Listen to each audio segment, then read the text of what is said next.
શ્રી પરિવારના સર્વે વૈષ્ણવને મારા જય શ્રી ગોપાલ. આજે આપણે નાની વાતમાં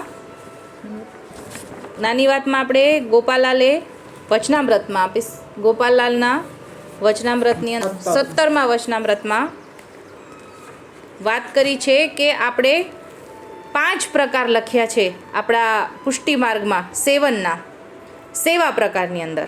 તો એ વાંચું છું કે કયા સ્વરૂપની આપણે સેવા થઈ શકે.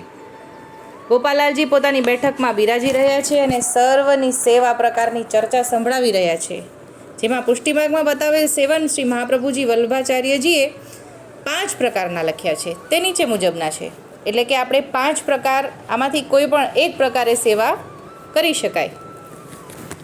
ધાતુ સ્વરૂપે આદિ, પાષાણ મણિમયી, પાદુકાજી, છબી ચિત્ર સેવન, હસ્તલેખિત, વસ્ત્ર સેવા, આ 5 પ્રકારે પુષ્ટિમાર્ગમાં સેવનના પ્રકાર આપવામાં આવ્યા છે. કયા?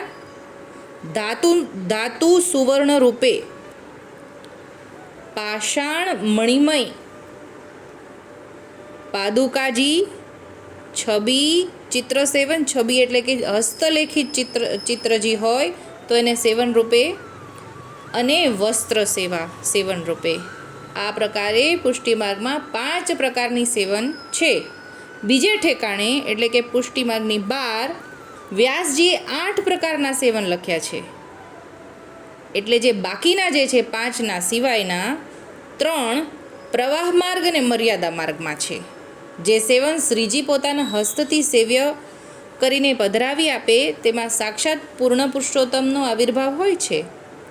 તે સેવન શ્રીજીની બરાબર છે અથવા ઠાકોરજી તુલ્ય છે. પુષ્ટિમાર્ગમાં ગમે તે સેવન ગમે તે રીતે પધરાવીને સેવા ન કરવી તેમ ઉપરના પ્રસંગમાંથી સમજાય છે. સેવન હંમેશા પુષ્ટાવેલું હોવું જોઈએ અને તે પોતાના ઘરની મેંડ પ્રમાણે હોવું જોઈએ. 7 મંદિરની સેવાની મેંડ અને પ્રણાલિકા જુદી જુદી છે. તેથી જે ઘરનો સેવક હોય તે રીતથી સેવા કરવી અને જે ઘરનો સેવક હોય તેને તે જ ઘરનું નામ સમર્પણ લેવું. શ્રી ઠાકોરજી તો યજ્ઞ ભોગતા છે, પણ જેને સમર્પણ માળા છે તે જ હાથનું આરોગ્ય છે.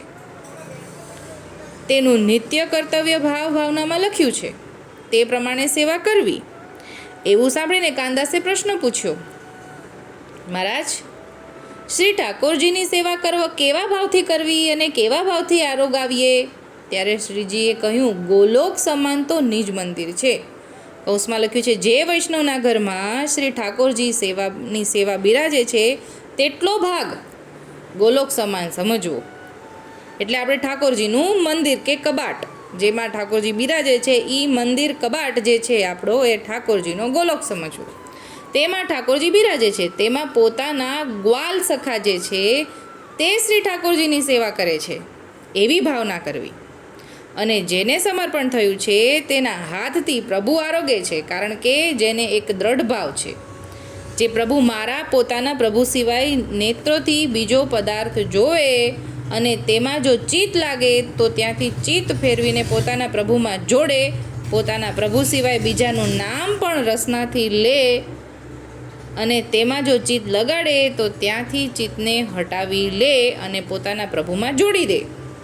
એટલે કે ભૂલથી બીજે મન જાય તો ફરીવાર પાછું ઠાકોરજીમાં લગાડી દે, એને અનન્યતા કીધી છે ઠાકોરજી. એવી દ્રઢ ભાવનાથી જેણે પોતાની એકાદશ ઇન્દ્રિયોને સેવામાં અંગીકાર કરાવી છે તેની અંગમાં પુરુષોત્તમનો ભાસ થઈ રહ્યો છે.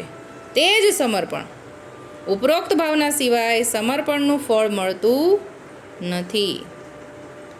ઠાકોરજી આટલું આપણને કહ્યું આજની નાની વાતમાં આટલું જ.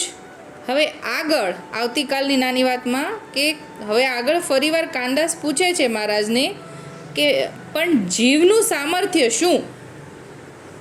આ બધું જીવથી ન ખબર પડે જીવને, તો આગળ ઠાકોરજી સમજાવે છે, જે આપણે આવતીકાલે. આજે આટલું જ બોલીને મારી નાની વાતને વિરામ આપું છું. બોલો શ્રી ગોપાલ લાલ કી જય.